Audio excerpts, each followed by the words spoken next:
21 সাল ভিত্তিক সিনিয়র অফিসারের আজকের শেষ পর্ব 16 থেকে 20 নাম্বার অঙ্ক আমরা দেখব। তো চলুন শুরু করা যাক 16 নাম্বার অঙ্ক দিয়ে। A train crossed a platform in 45 seconds. একটি ট্রেন একটি প্ল্যাটফর্মকে 45 সেকেন্ডে অতিক্রম করে। ট্রাভেলিং উইথ স্পিড, যখন তার স্পিড কত ছিল 36 কিলোমিটার পার আওয়ার্স। এটা বোঝাচ্ছে এই দিয়ে বোঝাচ্ছে হচ্ছে এটা 1 ঘন্টায় 36 কিলোমিটার যায়। অনেক সময় এখানে কি থাকবে, এস থাকবে, সেকেন্ড, বুঝবেন এইটা সেকেন্ডে যে অতিক্রম করে কতটুকু যায়, এবং এইচ থাকলে বুঝবেন এটা 1 ঘন্টায় কতটুকু যায়। এবার শর্ত দিয়েছে if the length of train 200 metre. একটি ট্রেনের কত, মানে সেই ট্রেনটা কত হবে 200 মিটার হচ্ছে তার নিজস্ব দৈর্ঘ্য। Then what will be the length of the platform. তাহলে আমাকে বলেছে তাহলে প্ল্যাটফর্মটার দৈর্ঘ্য কত। দেখুন একটি ট্রেন, এই ধরুন রেল লাইন, আমাদের একটা রেল লাইন যদি ধরা হয়, এখানে ধরুন এখানে একটা প্ল্যাটফর্ম আছে, এই প্ল্যাটফর্ম। এখন এই ট্রেনটা যখন যাবে, যখন তো এইরকম থাকলে কিন্তু এটা অতিক্রম হবে না। এটা একটি প্ল্যাটফর্ম, কারণ অর্ধেক কিন্তু প্ল্যাটফর্মের মধ্যে আছে। তো দেখুন এটা অতিক্রম তখনই করবে যখন এই নিজস্ব ট্রেনের দৈর্ঘ্য নিজস্ব নিজেকে পার করে দিবে, প্লাস প্ল্যাটফর্মকে অতিক্রম করবে। বলেছে প্ল্যাটফর্মের দৈর্ঘ্য, তো আমরা প্ল্যাটফর্মের দৈর্ঘ্য ধরে নিলাম। প্ল্যাটফর্ম লেংথ সমান সমান কত, এক্স মিটার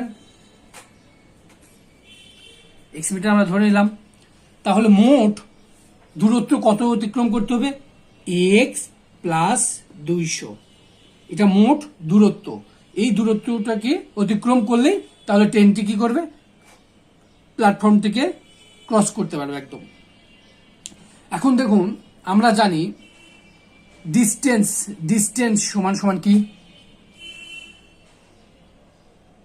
টাইম গুণন স্পিড। আপনি যদি এটাকে স্পিড নিয়ে আসেন, স্পিড কি হবে, ডিস্টেন্স ভাগ টাইম। আপনি যদি টাইম বের করতে চান, তাহলে আপনি টাইম যখন বের করবেন তখন ডিস্টেন্স ভাগ স্পিড। আমরা এটা বের করে নিলাম, কারণ আছে। দেখুন এখন বলেছে 45 সেকেন্ডে কি করে প্ল্যাটফর্মকে অতিক্রম করে, মানে 45 সেকেন্ডে সে কতটুকু গিয়েছে সেটি আমরা বের করব। তাহলে আমরা 45 সেকেন্ডে বের করার পূর্বে আমাদের এখানে দেখুন আমাদের এই যে ইয়েগুলো দেওয়া থাকবে, এককগুলো সমপর্যায়ে নিয়ে আসতে হবে। দেখুন এখানে ঘন্টায় দেওয়া আছে দূরত্ব, কিন্তু এখানে বলা আছে সেকেন্ড অনুসারে। তাহলে আমাদের হয় ঘন্টায় নিয়ে আসার চেষ্টা করতে হবে, অথবা সেকেন্ডে নিয়ে আসতে হবে। তাহলে যেহেতু কিলোমিটার আছে, ঘন্টায় আছে, সুতরাং আমরা এটা মিটারে ধরেছি, এবং মিটারে এটাও মিটারে দেওয়া আছে, এটা আবার সেকেন্ডে দেওয়া আছে। তো আমরা এটাকে দূরত্বটাকে মিটারে অ্যান্ড সেকেন্ডে রূপান্তর করব। তো আমরা 36 কিলোমিটারকে পার আওয়ার্সে যখন আমরা এটা সেকেন্ডে রূপান্তর করব, এটা সেকেন্ডে রূপান্তর করতে গেলে 5/18 দ্বারা গুণ করতে হয়। আর যখন সেকেন্ড থাকে তাকে যদি আমরা ঘন্টায় রূপান্তর করি, ঘন্টায় পার কিলোমিটার, মানে পার কিলোমিটার যদি আমরা নির্ণয় করতে, সেক্ষেত্রে আমাদের 18 উপরে যাবে, এটা 36, 18 উপরে যাবে, নিচে 5 হবে। ঠিক আছে, এটা মনে রাখবেন, এই মানটি মনে রাখবেন। যখন ঘন্টা দেওয়া থাকবে, আপনাকে যখন সেকেন্ডে রূপান্তর করতে হবে, সেক্ষেত্রে 5/18। 18 দ্বারা 36কে ভাগ করি 2, 5 2 10। এই 10 মিটার কি করে, 10 মিটার পার সেকেন্ড। 10 মিটারে কি করে, তাহলে ট্রেনটির স্পিড কত, 10 মিটার পার সেকেন্ড, মানে প্রত্যেক সেকেন্ডে সে কত যায়, 10 মিটার যায়। সেকেন্ডে গেছে 45 সেকেন্ডে অতিক্রম করে, 45 সেকেন্ড গুণন 10, 400। আমরা এক্স প্লাস 200, দেখুন আমি বুঝাচ্ছি একটু, 450। দেখুন এখানে x plus 200 equal to 45 into 10 কেন লিখলাম, দেখুন 1 সেকেন্ডে 10 মিটার গেলে আমাদের 45 সেকেন্ড সে ট্রেনটি গিয়েছে, তারপরে প্ল্যাটফর্মকে অতিক্রম করেছে। সুতরাং 45 সেকেন্ডে কতটুকু গেছে সেটা বের করে নিলাম। এখন এই দূরত্বটা হলো প্ল্যাটফর্ম এবং ট্রেনের দূরত্ব, সেজন্য আমরা এটা ইকুয়াল দিয়েছি। তাহলে এইটার দূরত্ব আর এইটার দূরত্ব সমান। এখন তখন এক্স এর মান আমরা পেয়ে যাবো সহজেই। 200 পাশে গেলে 250 মিটার। তাহলে কত ছিল আমাদের প্ল্যাটফর্মের দূরত্ব কত? 250 মিটার। এটা আর এক ভাবেও করা যায়, আপনারা চাইলে যদি এটাই ভাবে করেন। আমরা এই সূচকটা লিখে রাখছি এই জন্যই, যেমন মোট দূরত্ব আমরা কি জানি 200 মিটার অতিক্রম করে। তাহলে 45 সেকেন্ড মানে পার সেকেন্ডে কত যায়? পার সেকেন্ডে কত যায়? দূরত্বকে যখন আমরা সময় দ্বারা ভাগ করি তাহলে সেটা কি বের হয়? স্পিড বের হয়। মানে কতটুকু স্পিড। দেখুন এই দূরত্বকে যখন 45 সেকেন্ডে ভাগ করি তাহলে পার সেকেন্ডে স্পিড বের হবে। এই পার সেকেন্ডে স্পিড অর্থাৎ পার সেকেন্ডে স্পিড কত আমরা জানি, এই দেখুন আমরা বের করেছি কত? 10। তাহলে 10 এক্স প্লাস 200 ইকুয়াল টু এপাশে গেলে 450, এক্স ইকুয়াল টু 250। 200 এই পাশে গেলে বিয়োগ হবে, 450 থেকে 200 বিয়োগ করলে আপনার 250 হবে। এটি অ্যান্সার। এটি হলো এই প্ল্যাটফর্মের দূরত্ব। এখন এটাই যদি আপনাকে এখানে বলতো প্ল্যাটফর্মের দূরত্ব আর এখানে বলতো ট্রেনের দূরত্ব, সেম একইভাবে আপনি এক্স ধরে নিতেন, এক্স বলতেন ট্রেনের দূরত্ব আর এখানে 200 এটা আপনার প্ল্যাটফর্মের দূরত্ব। তখন আপনি এইভাবে সেম ইকুয়েশনে এটা করে ফেলতে পারবেন। আপনাকে আমি দুইটা নিয়মই দেখালাম। 17 নম্বর অঙ্কটি দেখুন। The parameters of two squares are 40 centimeter and 30 centimeter. দুইটি বর্গের কি দেওয়া আছে? পরিসীমা দেওয়া আছে। একটি হচ্ছে 40 সেন্টিমিটার, অপরটি হচ্ছে 30 centimetre. Find the parameter of A third square. এখন তৃতীয় আরেকটি কি করছে? স্কোয়ারের আমাদের কি করতে হবে? প্যারামিটার নির্ণয় করতে হবে, যার whose area is equal to the difference of the areas of two squares. অর্থাৎ এই দুই স্কোয়ারের ক্ষেত্রফলের পার্থক্য হচ্ছে এই তৃতীয় যে স্কোয়ারটা হবে তার ক্ষেত্রফল।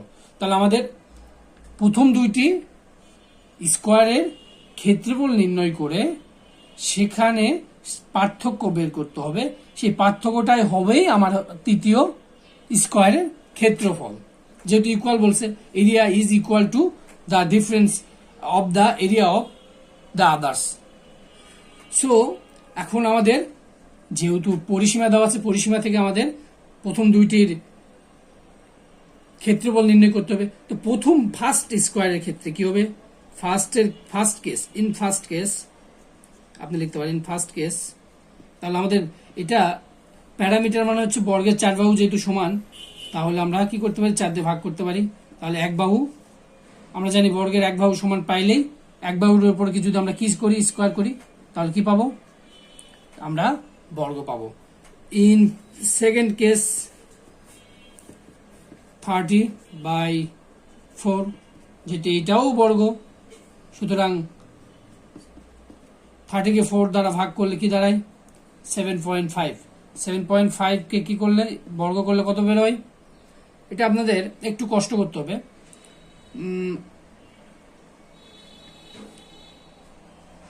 5625। আপনারা দশমিক উঠিয়ে আপনি এইভাবে করতে পারেন, আমি দেখিয়ে দিই শর্ট করে একটু। 7575 আমরা দশমিক নিলাম না। 5 আর 5 25, হাতে থাকলো 2, 5 7 35, 5 7 35, 70 আর 2 72, হাতে থাকলো 7, 7 7 49, সাথে 56। যেহেতু কয় ঘর ছিল? 2, এখানে 2টা ছিল, এটার আর এইটা, তার মানে এক ঘর আর এক ঘর, 2 ঘর আগে, তাহলে এক ঘর এ আর এক ঘর, 2 ঘর, তাহলে 2 ঘর আগে দশমিক। এই দুটির আগে আমাদের পার্থক্য ডিফারেন্স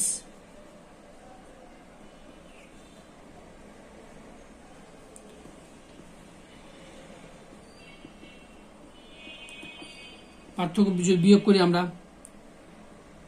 কত বের হয় 43.75। বিয়োগ একদমই সহজ, এগুলো একটু খেয়াল রাখতে হয়। এখন এই যেটা বের হয়েছে এটা কার ক্ষেত্রফল? এই তৃতীয় বর্গের ক্ষেত্রফল।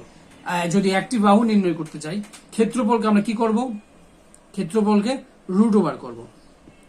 এটি ক্যালকুলেটর ছাড়া আসলে করা কঠিন, যদিও করার নিয়ম আছে।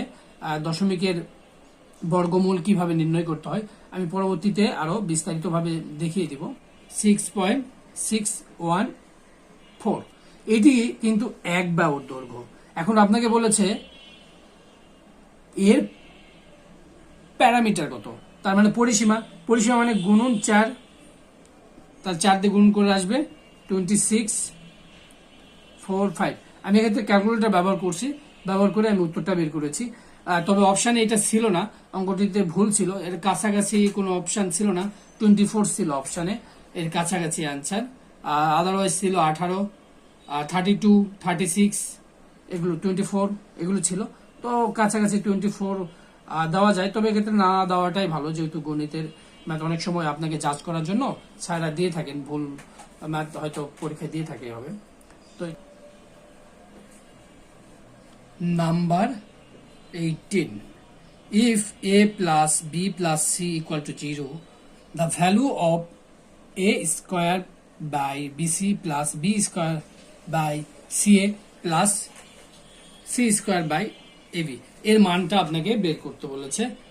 সহজ অঙ্ক ছিল এবং এটা একটি সূত্র ফেলে আপনাকে অঙ্ক করতে হবে। তাহলে আমাদের রাশিটা আগে লিখলাম, a square bc plus b square ca plus c square ab। তো এদের লসাগু করতে আমাদের এ বি সি। লসাগুর ক্ষেত্রে, বীজগণিতের লসাগুর ক্ষেত্রে আপনাকে কমন এবং আনকমন সবগুলোই নিতে হবে। এখানে কমন বিষয়গুলো আমরা নিয়েছি, কোনো কিছু কিন্তু আমরা বাদ দেই নাই। অর্থাৎ দেখুন এখানে বিসি আছে, আমাদের বিসি, এখানে সিএ আছে, আমরা সিএ বলতে পারি, এখানে এবি আছে, এবি আছে, অর্থাৎ কিছুই আমরা বাদ দেই নাই। বীজগণিতের ক্ষেত্রে কমন এবং আনকমন সবগুলোই নিতে হয়।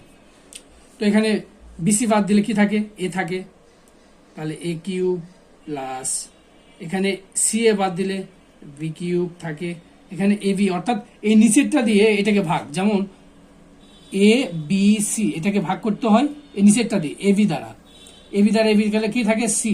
এই সি কে উপরেরটার সাথে গুণ করতে হয়, তা সি উপরেরটার সাথে গুণ করতে হয় কি হয়? সি স্কোয়ার প্লাস সি, তাহলে এর ঘাত 2, এর ঘাত কি 1, তাহলে সি 2 প্লাস 1 সমান সমান সি কিউব, সুতরাং সি কিউব। এখন আমরা পেয়েছি A cube plus B cube plus C cube by ABC. এখন আমাদের A cube plus B cube plus C কিউবের সূত্র বসাতে হবে।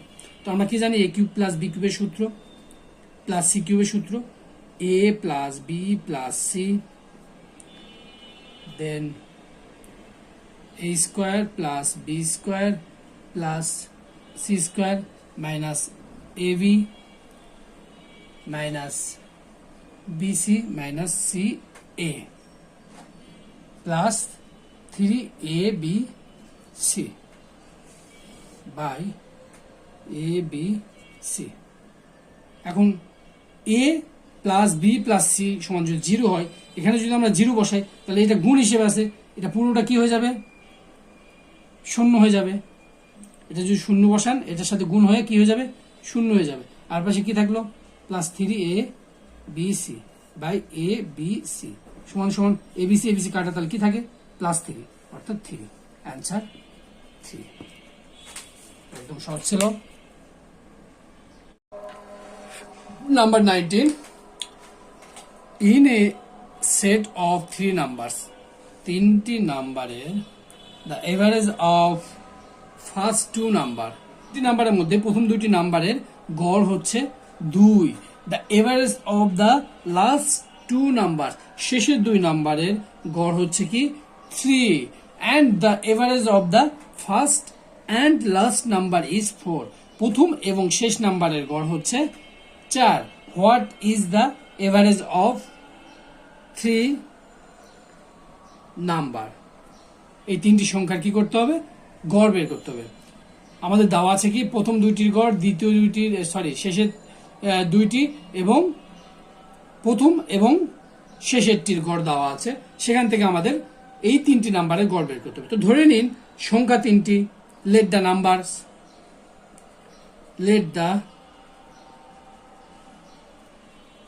নাম্বারস বি এক্স, একটি নাম্বার ওয়াই, একটি নাম্বার জেড। তাহলে দেখুন এক্স প্লাস ওয়াই অর্থাৎ প্রথম দুইটি যোগ গড় কত, গড় মানে কি দুইটি সংখ্যা, তাহলে 2 দিয়ে ভাগ করতে হবে 2। এখন দেখুন শেষের দুইটি কত, Y Z, Y plus Z সমান সমান কত, গড় 3, এবং প্রথম এবং শেষেরটি X plus Z by 2 equal to 4। এগুলো হচ্ছে গড় নাম্বার। এখন এটিকে আমরা এক্স প্লাস ওয়াই, এই পাশে ভাগ আছে ওই পাশে গেলে গুণ হবে, তাহলে 4, y plus z equal to 6, x plus z equal to 8।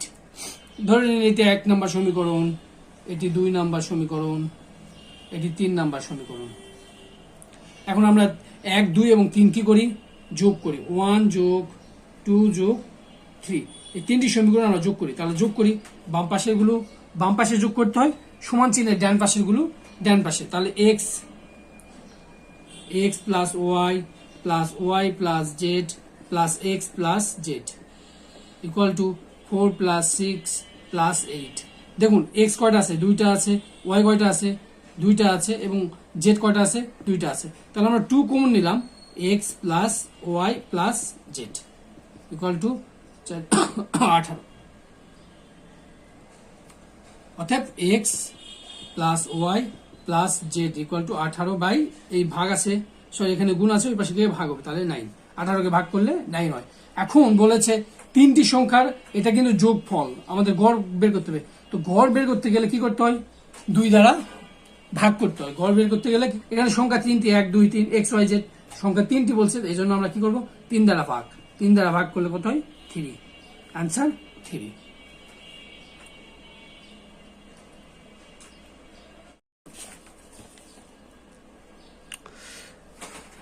Last one দেখুন, এটি আমাদের সমাধান করতে হবে। What is the value of, এটা বের করতে হবে, এর মান কত।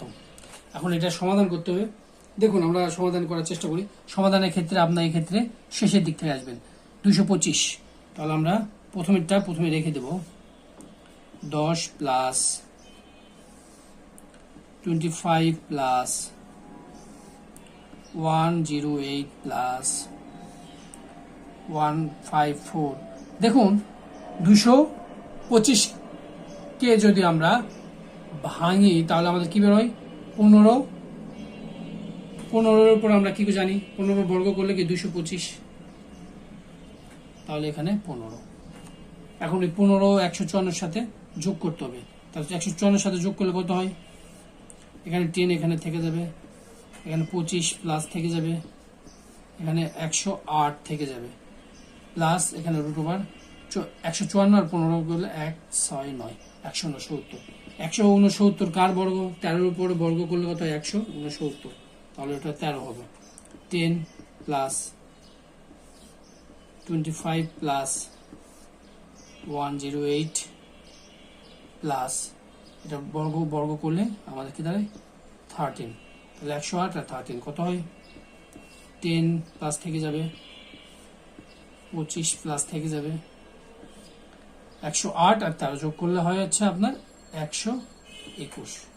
121 11-এর উপর বর্গ করলে কত হয়, 121। তাহলে 121 সমান কত হবে, বর্গমূল কত হবে, 121 রুট করলে 10 প্লাস থেকে যাবে রুট 25 প্লাস কত হবে 11। আবার 10 প্লাস 25 আর 11 কত হয়, 36। এখন 10 প্লাস 36 বর্গমূল করলে কত হয়, 6 হয়, তাহলে রুট 16 রুট, তাহলে 16 বলে 4।